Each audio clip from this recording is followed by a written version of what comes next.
제 이야기로 시작할게요. 어릴 적 저는 모르는 아저씨에게 끌려간 적이 있습니다. 그때는 그게 납치라고는 전혀 생각하지 못했는데 지금 와서 생각해보면 그날의 상황과 감정은 절대 좋은 기억이 아니었어요. 그래서 기억을 다시 떠올려 보려 합니다. 저는 그 당시 동네 친구들과 오락실에서 거의 살다시피 하던 아이였습니다. 그날도 평소처럼 오락실에 있었고 한 아저씨가 노래 기계 안쪽에 앉아 노래책을 펼쳐놓고 있었습니다. 그런데 그 아저씨가 주머니에서 무언가를 꺼내 앞에 계속 쌓고 있었습니다. 저는 그걸 멀리서 계속 보고 있었고 잠깐 눈이 마주쳤지만 그냥 지나갔습니다. 그렇게 5분, 10분 정도 지났을까? 문득 이런 생각이 들었습니다. 저거 혹시 동전 아닌가? 가까이 가보니 진짜로 100원짜리 동전이 수북하게 쌓여 있었습니다. 그 순간 저는 운이 좋다라고 생각했고 아무 생각 없이 그 동전을 주머니에 다 쓸어 담았습니다. 그 돈으로 며칠 동안 오락실에서 계속 놀았습니다. 그리고 어느 날 오락실 밖으로 나오던 순간이었습니다. 어떤 아저씨가 저를 불러 세웠고 꼬마야 이리 와보렴. 저는 아무 생각 없이 네 하고 다가갔습니다. 그 순간 그 아저씨가 조금은 높은 톤과 무서운 말투로 말했습니다. 너 며칠 전에 아저씨 돈 훔쳐갔지? 그 순간 심장이 내려앉았습니다. 얼굴을 제대로 보니 그때 그 오락실에 있던 그 아저씨였습니다. 저는 아무 말도 못했고 결국 맞다고 했습니다. 그때부터 아저씨는 저를 겁주기 시작했습니다.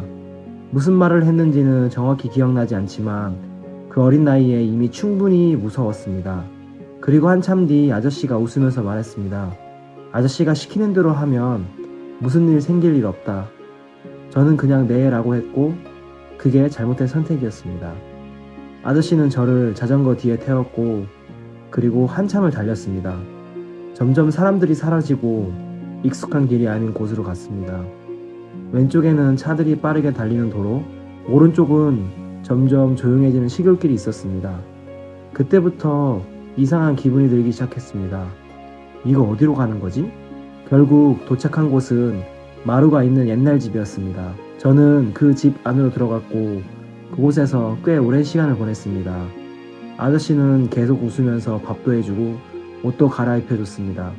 그 옷은 너무 커서 거의 몸 전체를 덮을 정도였습니다. 겉으로 보면 그냥 친절한 아저씨였습니다.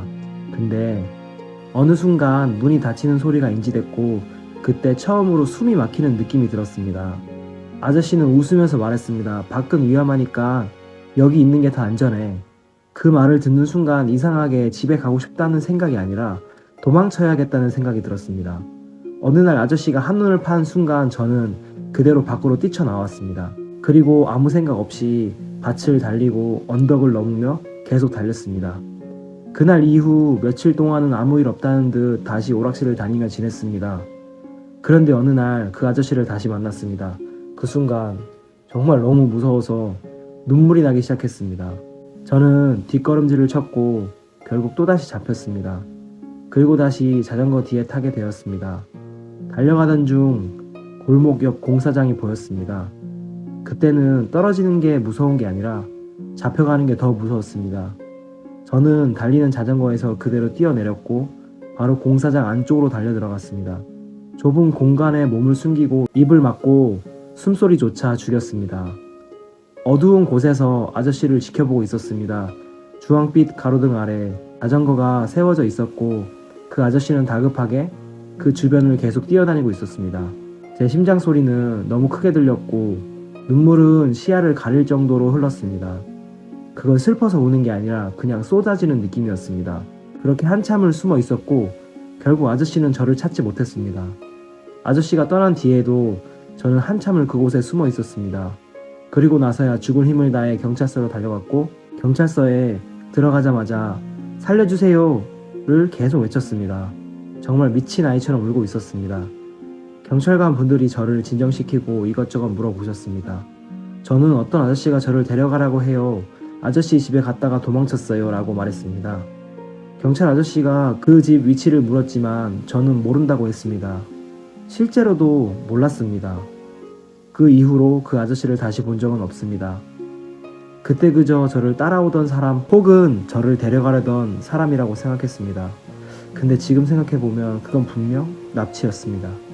그때 제가 도망치지 못했다면 또 혹은 달리는 자전거에 뛰어내리지 못했다면 저는 이 글을 쓰고 있었을까요?